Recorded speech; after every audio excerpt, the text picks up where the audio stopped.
Welcome back to the Done Deal Show. Hit the like buttons. Make sure you are subscribing to the Football Terrace right now. And big shout out to our title sponsors of the show, StocksFC. You can sign up now to your free account.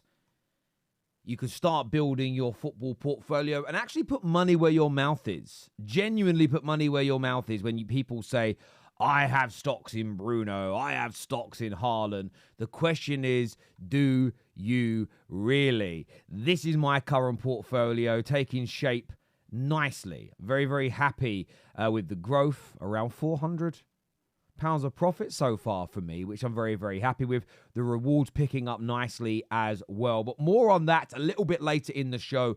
Lots of stories to jump into. I'm going to start with my club, Manchester United, and the deal that is now completed for young Kone, a £1 million transfer plus several add-ons based on performance. Fabrizio Romano has revealed this news. Another young starlet on his way into Manchester United. Now, I want to keep the same energy with this deal.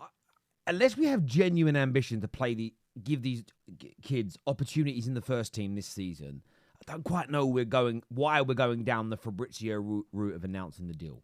Maybe it's the agent. Maybe it's nothing to do with Manchester United, but I hope it isn't us that are doing it. I kind of like the idea of signing these kids in silence and letting them develop rather than trying to create a little bit of a fanfare surrounding them. But this is coming with a lot of attention. A lot of reports you read, a lot of suggestions that the Vale was very heavily involved in this, and we have signed a highly talented young 18-year-old who has bags and bags and bags of potential in that central midfield area. So look, I'm excited to see how this lad performs, what he does, what his ability is like, how far away he is from first team football. Let's see. But I'm liking the transfer strategy even more so of Ineos and co in relation to this one.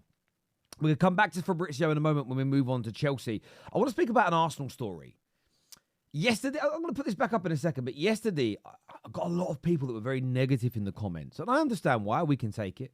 As I always say, I want to be challenged more. I want to be challenged more about the football opinion. I want to be challenged more about my point of view on the game. That is what I want to be challenged on. And a lot of people yesterday said to me, Terry, I don't understand why you're talking about this potential Lookman deal. It's already been debunked as a completely fake story. And I still haven't seen these reports that it's a completely fake story. No one has said that and sent me a link. And what has been reported today in relation to Arsenal and Lookman, and this comes from the highly credible Plattenberg, who has stated that PSG have reached a verbal agreement on personal terms for Ademola Lookman. Negotiations with Atalanta over a fee are dragging on. He goes on to state that Arsenal are monitoring the situation. So when you look at the numerous Italian reports, you now look at a highly credible journalist outside of Germany. My view is, irrespective of Ornstein or Fabrizio not reporting on it, I don't believe there is no smoke without fire. All depends upon who is giving the information to who. Maybe Arsenal are telling Fabrizio and Ornstein, we're not interested. But maybe there is some interest and they don't want to get their fans super excited. But the agent of the player doesn't really care. And he's told some journalists in Italy or some journalists in France or some journalists in Germany. That's typically how this is, why you get different stories from different outlets. I'm still surprised why people need that to be explained to them. But Arsenal are still looking at him as an option. It was widely reported yesterday from the likes of David Ornstein that a wide player could come in next. So my question, I keep seeing this on my shirt and I don't know what it is. Is it a feather? It's a bit of something. Anyway, it's off. It was annoying me. I kept seeing it on the camera. It was really bothering me. Who do Arsenal fans want is the big question. And this kind of takes us into a story in relation to Raheem Sterling. And I'm going to explain why before you guys go mental. So it was reported by Fabrizio that Chelsea have not received an approach from Aston Villa for Raheem Sterling.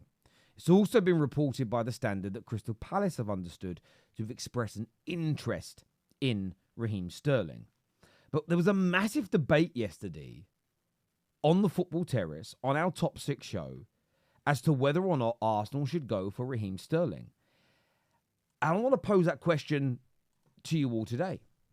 Do you think Arsenal should make a move for Raheem Sterling? He has ruled himself out of going to Saudi. He doesn't want to leave England. He wants to stay in London primarily. Arteta loves him. He loves Arteta. They need a backup winger who has the ability to push their current lineup. I think Sterling needs a really good system to flourish. Why are you for it? And please, this is what I want. The Football Terrace community, in my opinion, is the best football community out there. Genuinely. Don't just say yes or no. Please don't do that in the comments section. Explain why. If you want him, tell me why. If you don't, give us your rationale and reasoning. Because it seems to be a really big argument. Raheem Sterling to Arsenal. That is just the question. But expand on your answers. Lookman, they're monitoring. Ornstein is stating they're coming in for a wide player. Chelsea want to get rid of Sterling, but can't quite do it. Let us know in the comments section below. Now, as I mentioned, we are sponsored today by our friends at StocksFC. This is their new version of their website, by the way. I think it's much, much better than before. It gives a much clearer indication of who's doing well, who to look at, who to buy, who not to buy, to give you, to kind of break things down. And one thing I always like to look at here is I like to go to the change and who's had a big shoot up and why. It's always important to look at why you think somebody has.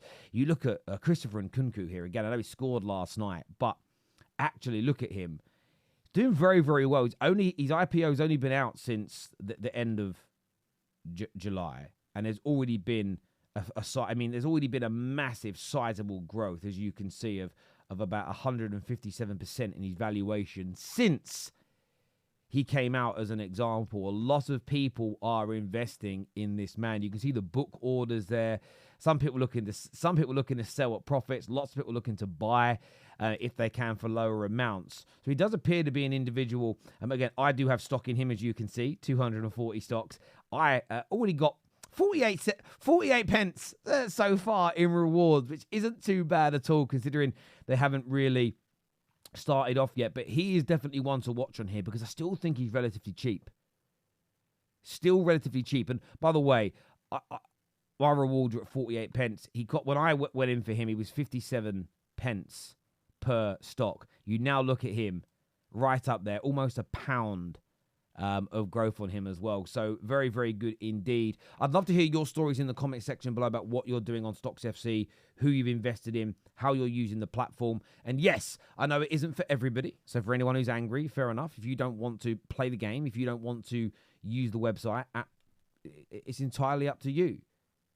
And remember, like I've always said, please don't go on there with money that you can't afford to lose. For me, I use my disposable income only. I treat it as fun.